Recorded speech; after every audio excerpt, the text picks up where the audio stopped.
ప్రేమ వివాహం చేసుకోవచ్చా? ఇప్పుడు చేసుకోవచ్చు అని అంటే కొంతమందికి ఇబ్బంది. అబ్బా ఈయన కన్నేన్రా అంటారు. చేసుకోకూడదంటే ఇంకొందరికి ఇబ్బంది. అన్నం అట్లా చెప్పి వెళ్ళిపోయాడు అంటారు. ఏం చేయాలి ఇప్పుడు? నేను ఏం చేస్తానంటే నేనేం చేశానో చెప్తాను, అయిపోయిందిలా. ఏమంటారు? నేనేం చేశానో చెప్తే అయిపోతుందిలా.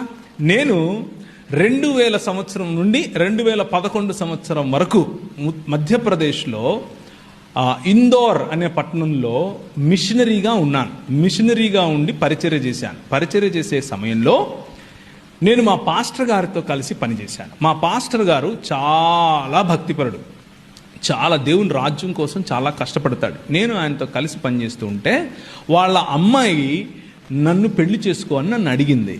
నేను మా పాస్టర్ గారికి చెప్పాను.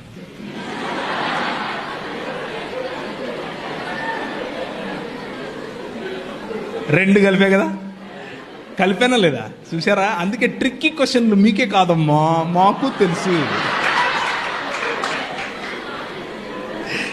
నేను మా పాస్టర్ గారికి చెప్పాను, అయ్యా మరి ఆమె నన్ను పెళ్లి చేసుకోమని అడుగుతా ఉంది, మీరు ఓకే అంటే సమయం తీసుకుని మా ఇద్దరికి కౌన్సిలింగ్ ఇవ్వండి, మేము పెళ్లి చేసుకుంటాం. లేకపోతే రేపటి నుంచి మళ్ళా దాన్ని ఏమంటారు, ఎవరికి వారే యమునా